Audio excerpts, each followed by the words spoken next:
Okay, ladies and gentlemen, you just heard from the government by opposing counsel talking about Hughes Aircraft Company, which I represent, and they refer to as a big money-hungry company. Big money-hungry company. Now, this is Hughes Aircraft is a corporation that has been doing business with the Department of Defense for over 4 decades.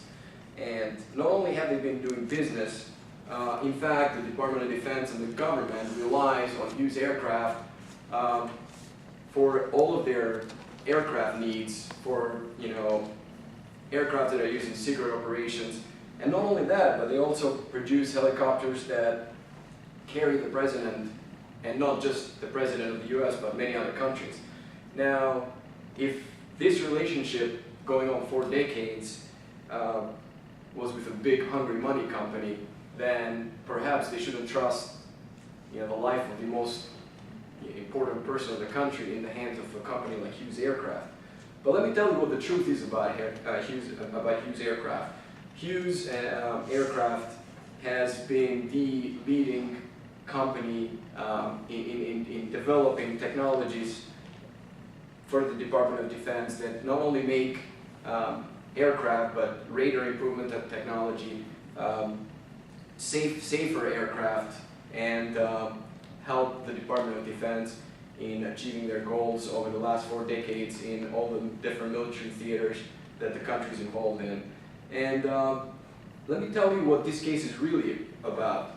This is not about the greed of Hughes Aircraft. This is actually about the greed of one employee that worked for Hughes, that saw an opportunity, saw an opening that allowed him to make a lot of money out of his case and potentially retire, potentially not have to work a day in his life again, and enjoy the rest of his life with the money that he made out of an easy opportunity. This is a case about Juan Rodriguez, which the opposing counsel mentioned, which worked for Hughes Aircraft for many years. In fact, Mr. Rodriguez was encouraged and promoted and supported throughout 4 decades of employment there to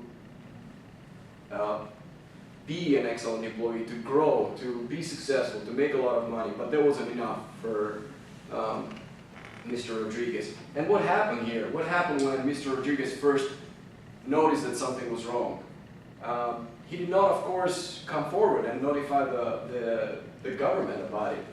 He did not immediately, like generally, common sense says that when you notice something is not right, you want to immediately take action, as your conscience, your moral conscience calls, and bring that to the attention of the authorities. But no, Mr. Rodriguez took time. He took his promotion from where he was into a different position, making more money, and waited, for a long time before he saw an opportunity when an unfortunate accident happened and an aircraft crashed. He saw an opportunity to finally take his chance and have that, make that money. And we will the evidence will show, as you will see on the screens here, Mr. Rodriguez sending a message to one of the employees at Hughes Aircraft, trying to make his case stronger by attracting another employee with him or bringing one with him, so that his case can be stronger, so he can ensure that once he crossed that bridge and he came over to the government, he had enough evidence to make sure that his payday was assured. So this case, the government is claiming that this case, Hughes Aircraft did not comply with the contract in question. And let me tell you what the contract specified for. The contract had specified that all critical components of the aircraft, of the helicopter, were to be tested by a device called magnaflux testing. And what magnaflux testing is, it's a, to put it in simple terms, it's a magnetic, like a giant magnet that the helicopter goes through to make sure that there's no cracks anywhere detected. Now the contract specifically calls for magnaflux testing because Hughes Aircraft is the only company that possesses such such a device, and it's the only company that, well, it's the company that developed Magniflux, and it was part of the contract to perform this test. And the evidence will in fact show that Hughes aircraft performed such a test. Not only Hughes aircraft performed such a test, but we went even further, and after we did the Magniflux testing, we did a second test called the fluorescent lighting, which was not called for in the contract, but because Hughes aircraft prides itself in safety, we went through a second testing. So we went through the first Magniflux testing in our facility in Emory City, and we went through the fluorescent testing in Mexico, just to assure that the helicopter was safe. So you'll hear a lot of terms about what critical components are, and I ask you to use your common sense and think about this in simple terms, and realize that we did comply with our contract. We did in fact use the Magniflux testing. We did in fact use a second testing in Mexico to ensure that the helicopters were safe. And in fact, the government has been relying for over 4 decades in Hughes aircraft to make sure that we produce aircraft that are safe and take care of our troops and our worries on the military field. And the government here